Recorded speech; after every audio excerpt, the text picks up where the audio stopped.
x plus Y बराबर 5 समीकरण 1, 2x minus 3y बराबर 4 समीकरण नंबर 2। इसे भी हम हल करेंगे अब दूसरी विधि विलोपन विधि से। विलोपन विधि, विलोपन विधि। अब देखिए भाई, विलोपन विधि का एक नाम और है भाई, वो नाम है गुणांकों को समान बनाकर हल करने की विधि। गुणांकों को समान बनाकर हल करने की विधि, याद रखना। इस विधि को हम गुणांकों को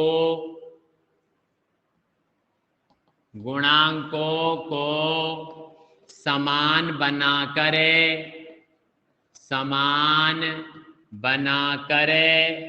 हल करने की विधि, हल करने की विधि, इस नाम से भी इसे जानते हैं।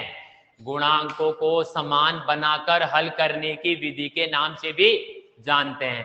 तो देखिए इधर, इसमें हमें करना क्या होगा, ध्यान से देखिए।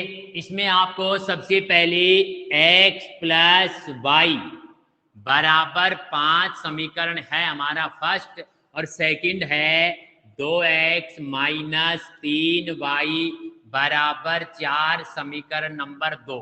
अब आपको क्या करना है, यहाँ पे इस विधि में, हमारी विधि का नाम है गुणांकों को समान बनाकर। गुणांक या तो x के या y के, आप चुन लीजिए, या तो x के समान बनाने हैं या y के समान बनाने हैं, किसी एक को चुन लो आप। अगर आप x को चुनना चाहोगे तो देखो नीचे x 2 है, तो इसको समान करने के लिए 2 से गुना करना पड़ेगा।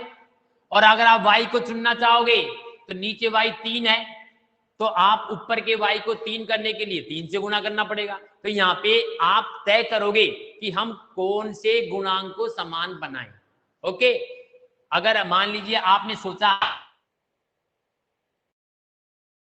को समान, हम तो y गुणांक को समान बनाना चाहते हैं, तो हम देखते हैं कि y का ऊपर गुणांक 1 है और नीचे गुणांक 3 है, तो हम दोनों को 3 बना देते हैं। तो पहला तो 3, दूसरा 3 है ही, इसे 3 बनाने के लिए समीकरण 1 को 3 से गुणा कर दो। समीकरण 1 को 3 से गुणा करने पर, ठीक है, तो 1 को 3 से गुणा कर देते हैं। तो देखो ये हमारे क्या हो जाएगा, हमारा कितना हो जाएगा, 3x प्लस 3y बराबर 5 3 15 समीकरण नंबर 3। ये तीसरा बन जाएगा, 3 से गुणा किया, 3x प्लस 3y 5 3 15। अब हमारा दूसरा समीकरण है 2x माइनस 3y बराबर 4 समीकरण, ये हमारा दूसरा ऐसे कैसे रह जाएगा। तो हमने यहाँ पे किसको समान बना लिया, हमने यहाँ पे समान बना लिया y के गुणांक को। ओके, अब हमारा अगला काम क्या होगा, जब हम गुणांकों को समान बना लेंगे उसके बाद इन दोनों समीकरणों में एक काम करना पड़ेगा, या तो जोड़ना पड़ेगा या घटाना पड़ेगा। अब जोड़ेंगे कब और घटाएंगे कब, ये भी आप समझ लें। जिन गुणांकों को आपने समान किया है, अगर उनके चिन्ह असमान है तो आप समीकरण को जोड़ोगे, और चिन्ह समान है तो घटाओगे। एक बार फिर बोल रहा हूं, जिन गुणांकों को आपने समान किया है, जिन गुणांकों को आपने समान किया है, अगर उनके चिन्ह असमान है तो घटाना है, और चिन्ह समान है तो जोड़ना है। तो इस समय इनके चिन्ह क्या है, असमान, तो क्या करेंगे, जोड़ेंगे। आप लिख दोगे समीकरण 3 और समीकरण 2 को जोड़ने पर, यहां लिख दोगे आप जोड़ने पर, इनको जोड़ा जाएगा। ओके, तो इनको जोड़ने का काम मैं यहां पे कर देता हूं, जोड़ने का काम यहां पे कर देता हूं। तो जोड़ने कैसे, देखिए इधर 3 और 2 5, ये हमारा क्या हो जाएगा 5x। यहां पे ये दोनों आपस में क्या हो जाएंगे, कट जाएंगे, क्योंकि एक प्लस में एक माइनस में, बराबर 15 और 4 19। ओके, तो अब बताओ आपका x बराबर क्या आ रहा है? 19/5।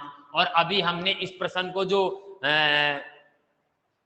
प्रतिस्थापन विधि से हल किया तभी तो ये आए थे, तो ये आए 19/5। अब आपको यहाँ पे क्या करना है?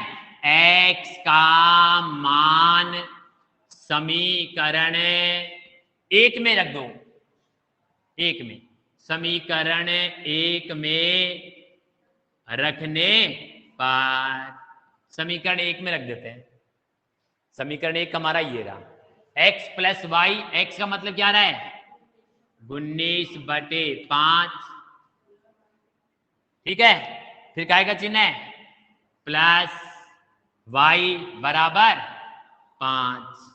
तो इसे जब हल किया जाएगा तो y बराबर 5 माइनस 19/5, तो y बराबर लघुत्तम क्या आया? 5। लघुत्तम क्या रहा है हमारा? 5। तो यहाँ पे आपको क्या करना है? 50, 25 माइनस 5 एकम 5, 19 एकम, तो 25 में से 19 गए तो बोलिए 6/5 आपका उत्तर आ गया। और इससे पहले हमने जब इसको प्रतिस्थापन विधि से हल किया था तब भी ये आया था। तो आपको ये प्रतिस्थापन विधि और विलोपन विधि की प्रश्नावली 3.4 में से 3.4 का पहला क्वेश्चन, पहले क्वेश्चन में 4 क्वेश्चन है, जिसमें से एक तो मैंने कर ही दिया, बाकी के 3 क्वेश्चनों को आप रामावली में करोगे दोनों विधियों से। तो ये आपकी हो गई आपकी प्रतिस्थापन विधि रामावली की दूसरी जो विधि थी हमारी विलोपन विधि। तो इन्हें आप हल करेंगे, अभ्यास करेंगे, ठीक है। अब एक सूचना और सुन ले आप सभी विद्यार्थी, एक विशेष सूचना है विद्यालय की ओर से आपको दी। 1 तारीख से आपके विद्यालय ओपन होंगे, 1 सितंबर से। 1 सितंबर से उन्हीं विद्यार्थियों को विद्यालय में प्रवेश दिया जिन विद्यार्थियों पहले विद्यालय आकर सहमति पत्र भरवाएंगे। अगर आपका सहमति पत्र नहीं भरा जाएगा तो आप 1 तारीख को ऑनलाइन ही पढ़ोगे, विद्यालय नहीं पाओगे ऑफलाइन। ऑफलाइन में पढ़ने के लिए आपको सरकारी गाइडलाइन के अनुसार एक सहमति, तो आप घर ऑनलाइन पढ़ोगे, ऑनलाइन हमारे विद्यालय पे चलती रहेगी। और आप चाहते हो कि हम 1 तारीख से विद्यालय आके पढ़ना चाहते हैं, तो आप आज विद्यालय अपने अभिभावकों को, अपने पापा को, मम्मी को, चाचा को, अपने घर में जो बड़े हैं ना, उनको आप विद्यालय लाकर आपके सहमति पत्र भराकर जा सकते हो। जब आपका सहमति पत्र भर जाएगा तो कक्षा में आपकी सीट बुक कर दी जाएगी, भाई इस कक्षा के विद्यार्थियों की हमको सहमति पत्र मिल चुके हैं, इन्हें प्रवेश दिया जा रहा है। ओके, जब तक आपका सहमति पत्र नहीं भरा जाएगा आप विद्यालय नहीं आ पाओगे, आप घर बैठकर ही ऑनलाइन पढ़ोगे। तो ये विशेष बात है जो आपको बता दी है। और 1 तारीख को आप तैयारी कर लें, अपना बैग साफ कर लें, अपनी कॉपी किताबें जमा लें, अपनी ड्रेस वगैरह साफ सफाई से, और एक परसों ग्रुप में दे दी जाएगी। और विद्यालय आप साफ सफाई से आओगे, और आप अभी से ही सुबह जल्दी उठने की आदत डालिए ताकि आप समय पे विद्यालय आओ। और अब आपकी रेगुलर पढ़ाई शुरू हो जाएगी 1 तारीख से, और सहमति पत्र भरना अनिवार्य होगा। ओके, तो अब आज का हमारा विषय यहीं पूरा होता है।